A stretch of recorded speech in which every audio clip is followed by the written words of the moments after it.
Assalamualaikum warahmatullahi wabarakatuh.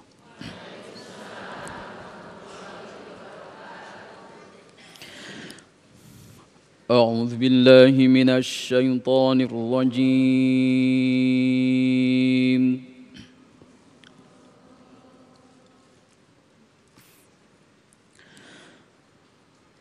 بسم الله الرحمن الرحيم.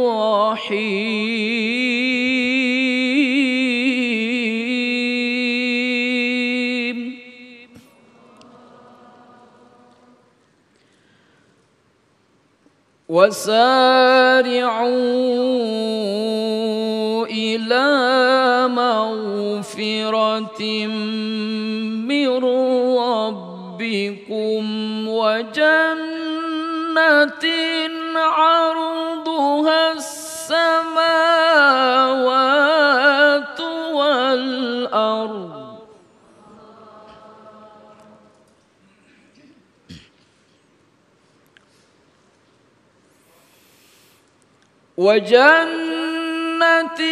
عرضها السماوات والأرض أعدت للمتقين.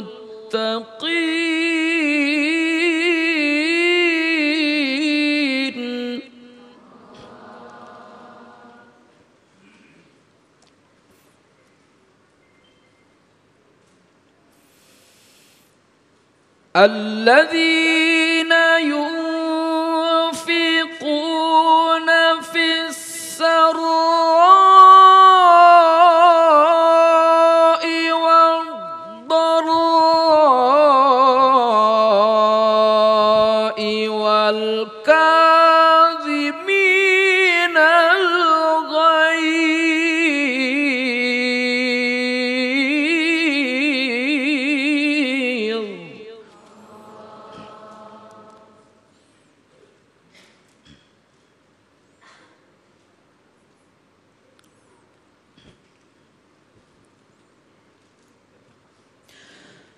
والكاظمين الغيظ والعافين عن الناس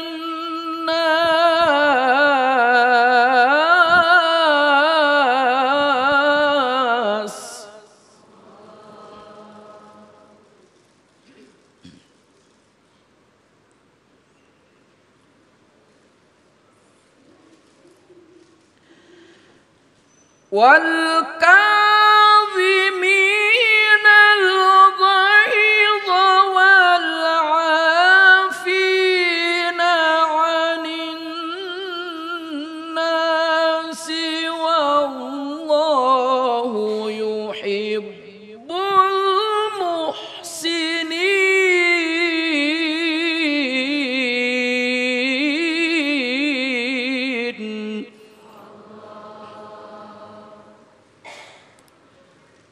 والله يحب المحسنين.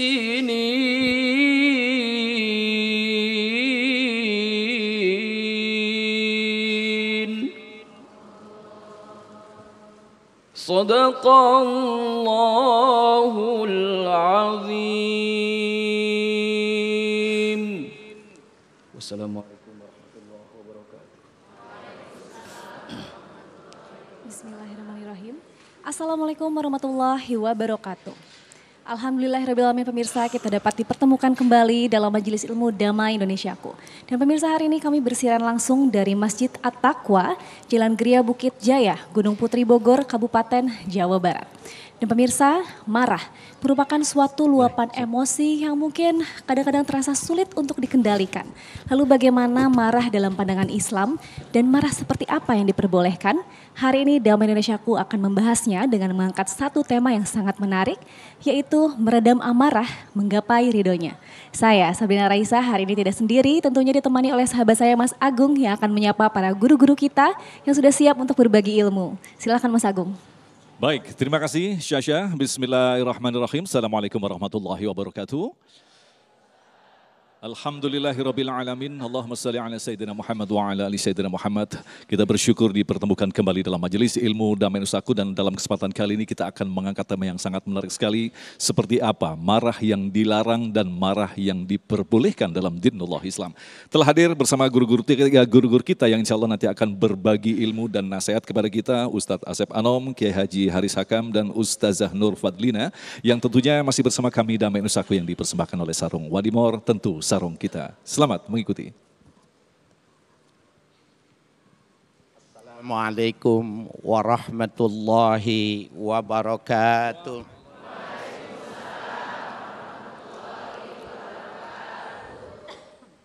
Bismillah walhamdulillah. Wassalatu wassalamu ala rasulillah.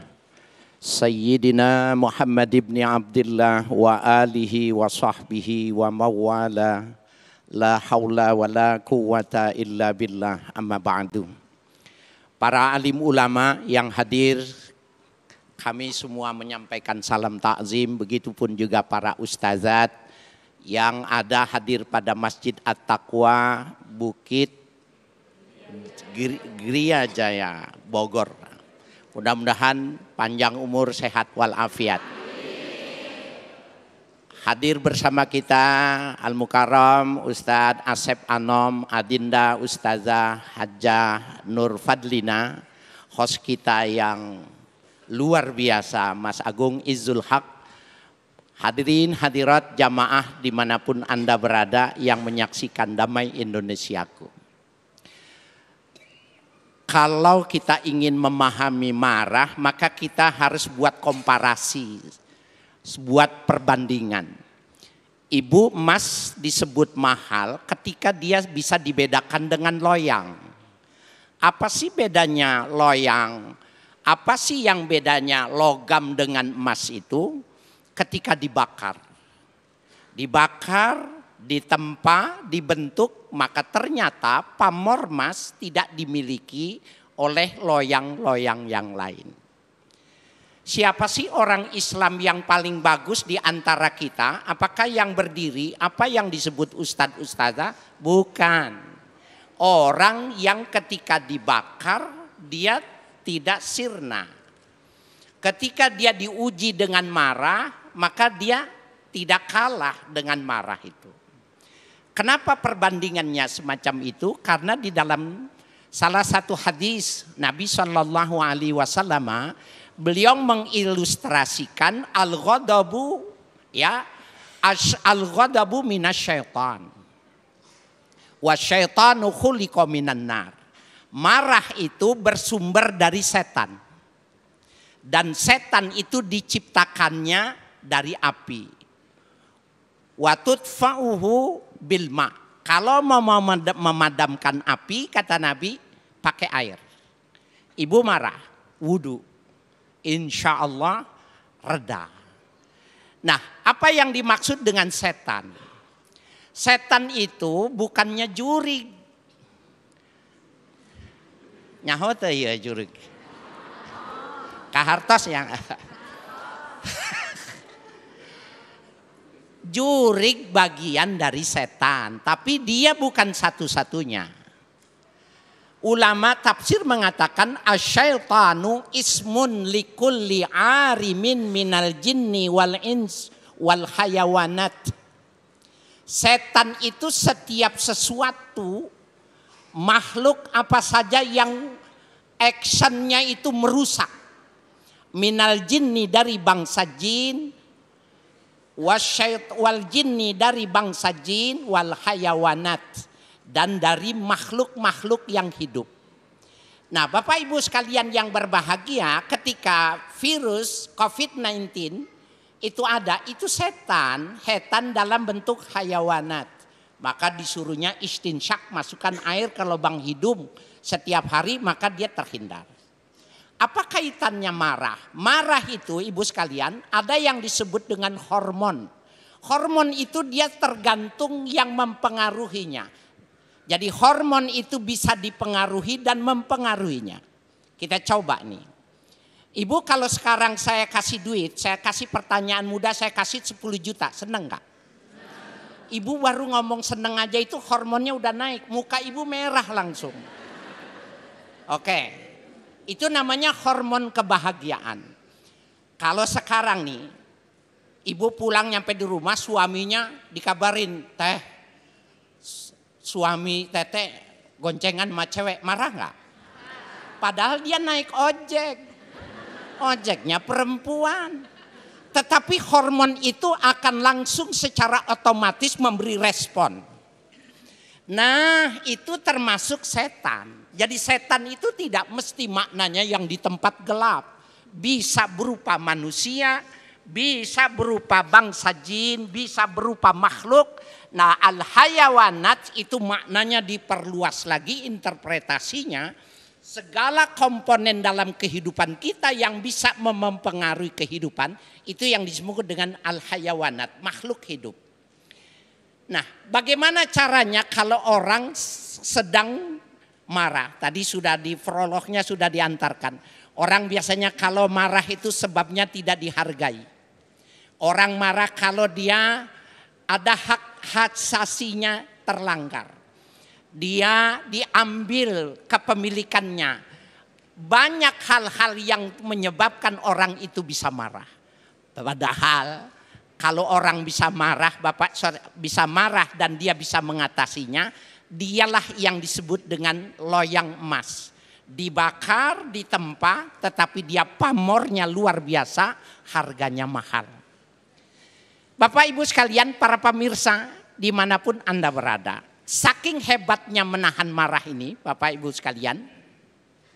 Tadi saya ngadep ke kanan, saya ngadep kiri. Bapak, kenapa madep ke kiri? Ini bagian yang nggak enak buat bapak-bapak. Bapak, Allah Subhanahu wa taala mengatakan, wa imma yanzaghannaka minasyaitani nazghun fasta'iz billah innahu samiun alim. Terkadang Bapak, kita semua, Bapak Ibu akan dicoba, diuji oleh setan. Itu tadi hormonnya dipermainkan oleh penglihatan, oleh pendengaran, oleh hak asasi, oleh kehormatan, oleh kemanusiaan. Bagaimana Allah mengajarkan kepada nabinya, fasta'iz billah. Berlindunglah kepada Allah. Jadi Bapak Ibu kalau marah, a'udzubillahi minasyaitonir rajim. Mintanya yang serius. A'udzubillahi minasyaitonir rajim. Maka itu bisa meredahkan. Kalau seandainya kita sudah ta'awuz masih belum juga, maka kita disuruhnya berwudu tadi. Kalau berwudu masih belum bisa juga, disuruh sholat. Bapak, kalau istri Bapak marah, sudah wudu masih marah, sudah sholat masih marah, kasih duit. Kenapa? Hormonnya ketinggian Pak itu. Kira-kira ibu kalau lagi marah dikasih duit reda nggak? Nggak usah dijawab, saya udah tahu.